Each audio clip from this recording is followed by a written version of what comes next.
Abusia enne wa ye Nshirame so ma ye Nshira na wonim se enne Yesu nua ba ankasa na aba be pie mu ofidie ha se ya ode nkra enam odwene ye ho nti ya soma ne se onfa nkra bi embra ye eno nti waye aso tie de nkra na ba na wo betie nsem a ode nam ne dia abusia na chese ebre na nya adru men pese men kwa metie nti ka me ho ne yenko ne yenyina yenko nkotie nsem a Yesu nua ba no edinam yenko ne yenko nkotie nanum nsem embra avia na wo ye oh didam kwa mama me pacho me ho ye na Yesu nua ba no me pacho sa me pacho okay every wo na nambo yenko mo dey na Dubai yo me so me dia de srede na me pesa me be na o man ya fi ka wo yi me ehunu wanim yi anka me pe ahofa me pacho wo de me nkomodie no I say ma de da ba bi basabasa nwule mu ni ade ni ntama bibi kura onya hwe mama na wo fe ba o samu adabi sabi wesi tuntum bi ni mu ni ade dabi no de mane ye kama no kwa de bibia wo ho aye mu no ya eno ano no mama ni ehunu wanim yi e da se mama yenko yo ahofa e pacho me pesa me de ma de sere de be fam so okay na nyankopon fam so na etiefo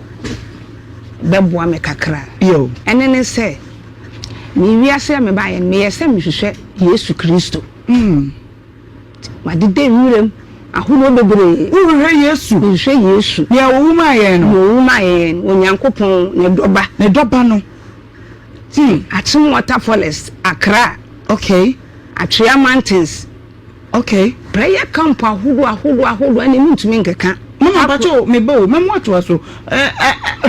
wo re no sese wo pese wo hunu ye nyina ye hwe Yesu na wo hwe ne ye de hin bi me hwehwe ne se on famye nia me pese on mam nya hoden na me so ewe yibre me so me de eye na dwuma na mama Yesu ankasa wa hunu da pacho an wa hunu pai nta abra me gusu a me bo mpaya me ya akomunten na me hwehwe no ache me mfie aduasa and 34 years otonyum mentonyum na Yesu susu woni ne honyum bi ato na sem ne ho sem Yesu awre no kan ho sem kakra na me hade Yesu onyankopon mfanse onyankopon doba onu be wuji wiase nyina nkwa okay onyankopon ansa wo be ko onyankopon ho no ti se wonam anam Yesu Kristo so okay if you say this man so we wuji wiase adasa nkwa oso obi woni Kristo no onu nyankopon sa enti musu mani fredi a me ba asase so no ewade fra me ban mu onu po sa ahwese no se o fra kwa ba so a asema me kan ache na me wo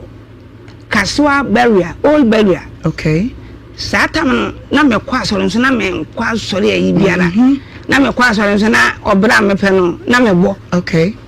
na mu bi na makofa me ma me no efi atim praso e de aba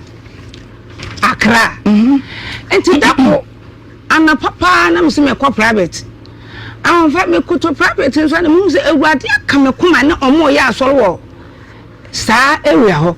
enti abra na me kwa private no me chese onyankopon tache me Yesu no na wo kwa private wo sa area ho ewura mu ana ewura na wo si da ho na kuro so da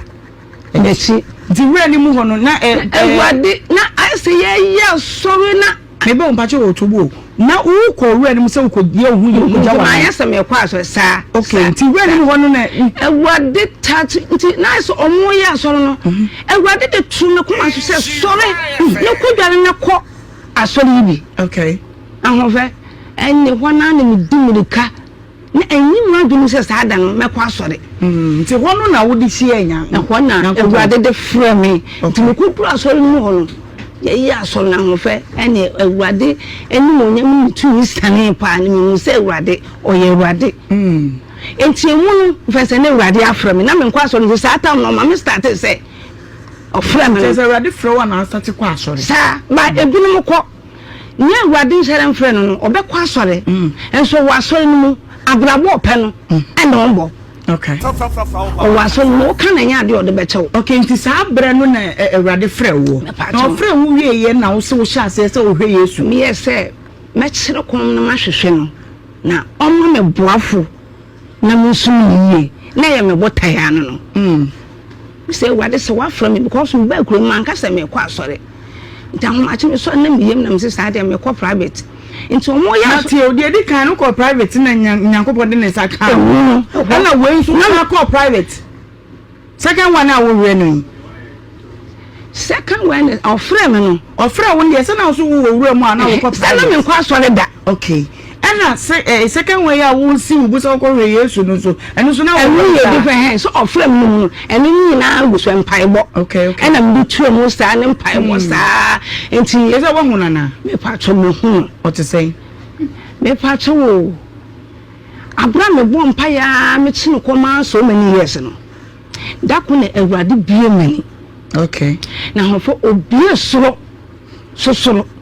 obi soro okay mo den Ewurade de me ma onyankopon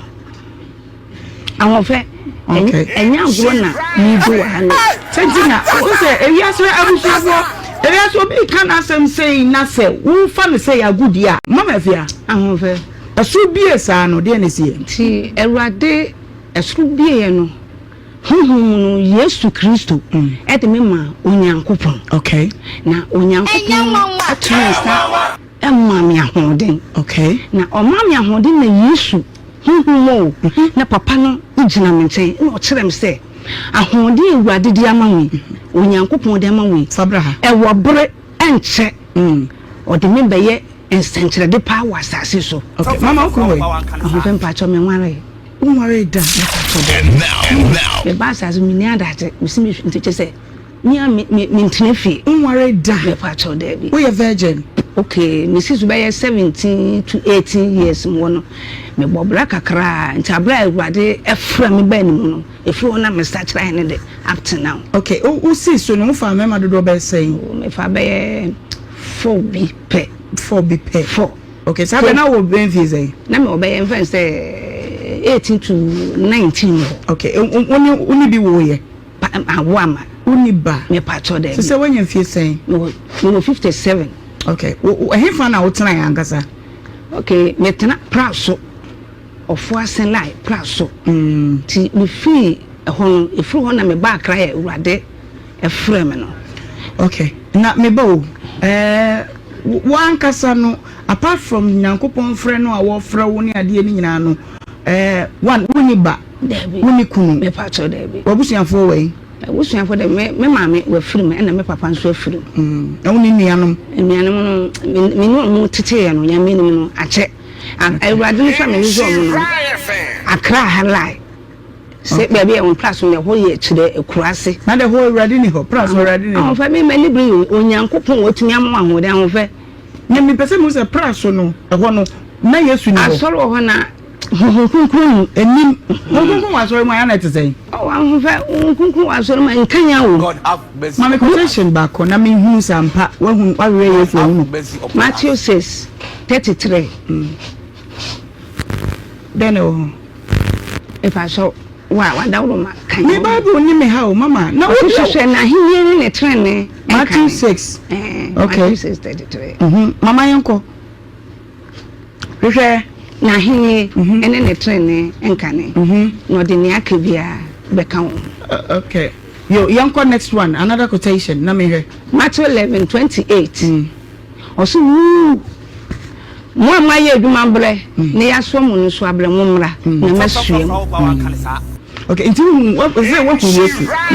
yenti na ba na ahofe eba ne sa no nse menton ade nti adwuma na me ye enyankopon emu na mehwehwe emu na mehwehwe no aya na ahokyere kakra by abra muhu na obi esura o ma me amano o ma me time ne time o ka tem so ma me ye ho ma me mo bompaye ma me ye say me start asore okay na ye na obema me pie prekope okay ne ba sa ne minim emu odin afede atom no bia baby meda emu odin e na tam so hyem so akam o she wo saying breben odi bonye wi a na wanka da obeba ankyerɛ that me part of there be my idea. Obi ni me do ba ni wan kan kire me.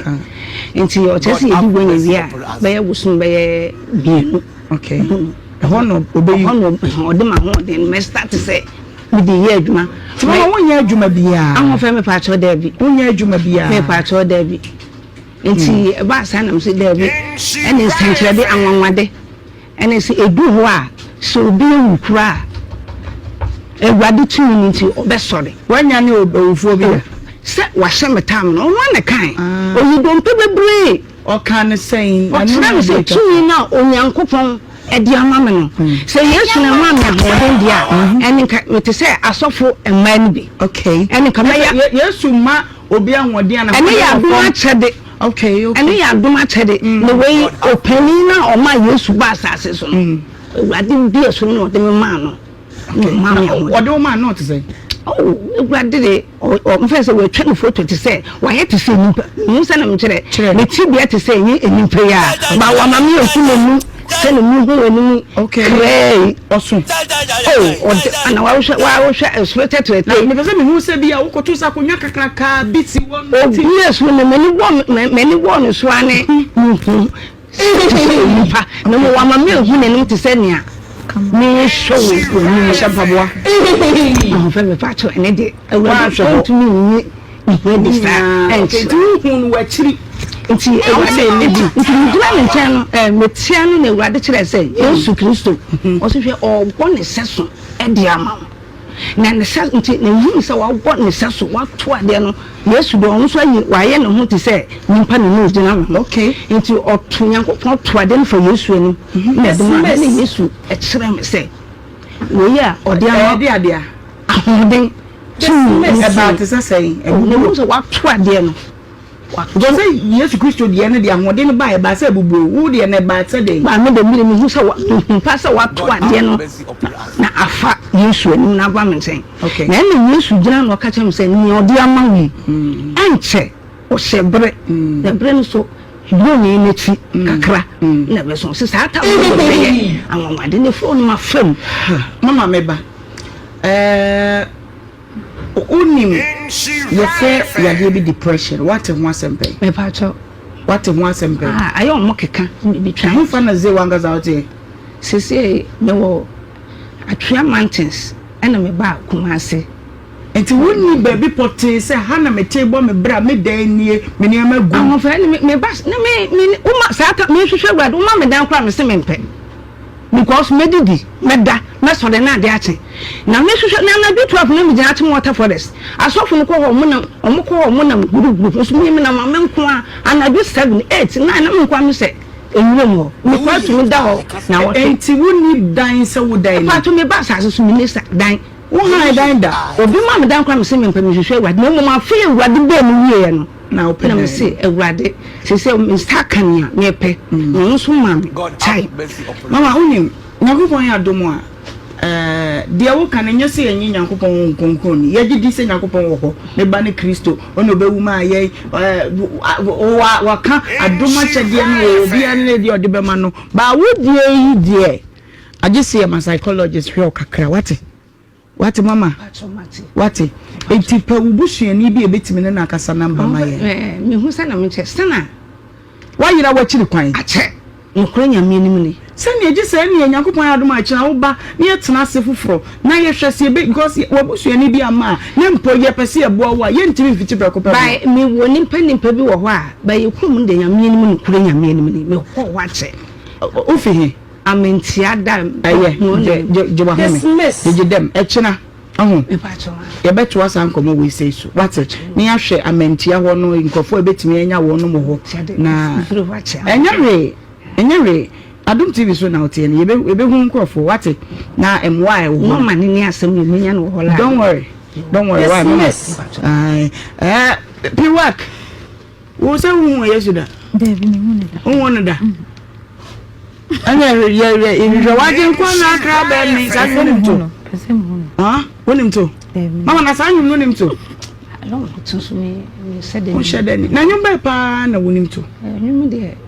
me nya enyum tuni mum na so mitumi efa bia na enti to kakra bi na me hwa de wow dos Mama. Me who sana me nkyerem. Dabi bia obetimi ato bia. Fisa one what ye yes. Osolo ye wode. Asase ye wode a. Ohini bia la oti se wo. Misosoro ye wode. Mama Jesu. Asase ye wode a. Ohini bia la oti se wo. Ejo Nyankopon we di wo yin o. Ewrade di wo yin e. Owula di wo yin ni. Osayine di wo yin ni. Onwanwan ni Yesu. Di wo yin o. Ewrade di wo yin e. Ejo be di aku di wo yin ni wate. Osambale ma Yesu e. Di wo yin ni. Mama, achira e beto aso wate. Abusuya se wutie maame no enum asem ode etu dwana se wutie mu yi a na kyerese oman ho kwan na Nyankopon fa ne so na ode gye akra eba ne nan ase hye nsenkyerene a mami ede etu dwa kyerese oya na kyerese Nyankopon de ne ye adwuma wama wo ho kwan na mpo da ben kra na wafra wadanfo ene na kye nyame asem unya bida Oma wo kwan ama Nyankopon emfa wo so emfa wo nje akra ema ne na ase maame abrewa waye nyame dwuma enfie bebree achi onya nuhu empo nyame dwuma nti ama tese wa sacrifice se onya ade ode be makra betena se na be ye obe disturb no obesi ne nyame som ho kwan wa sacrifice tonga so to bi ache tese wa de na ache nanso ordinary ato say oye nyame dwuma on pay disturbances bia abusuya waye krado say maami ya na montuo ya otu ye nso betu bia na eden ana montuo na wotu nenti potia Nyankopon de oba wiasem eno na wo ya na obi de ya sempaka obi nso de ya nwumto wo de ya den wo de ya adwuma na wana montuo a wotu no senya wa wonim eyenso a wa wonim abusua momi ensua maame na montuo no yemfa nyame asem yenko kan kire omo mayira no mo nso ensakran free akwanmoni omnam so na moye nyina se ne beya atemuda ne du a yenyina ede anije ebekwa akodi na ensada abusua ebrenti mi de besia se aha emergency Ghana TV mo sonfo na na akosia me na me di dwumade ba wa kwem like video no na share na afin so subscribe na drop a comment no e wo comment section ho no se na be ya mesume hu adwenkyira wo e de fast story we abusuya da se ne e be sanso e share bi se man ntime nka bi ma makram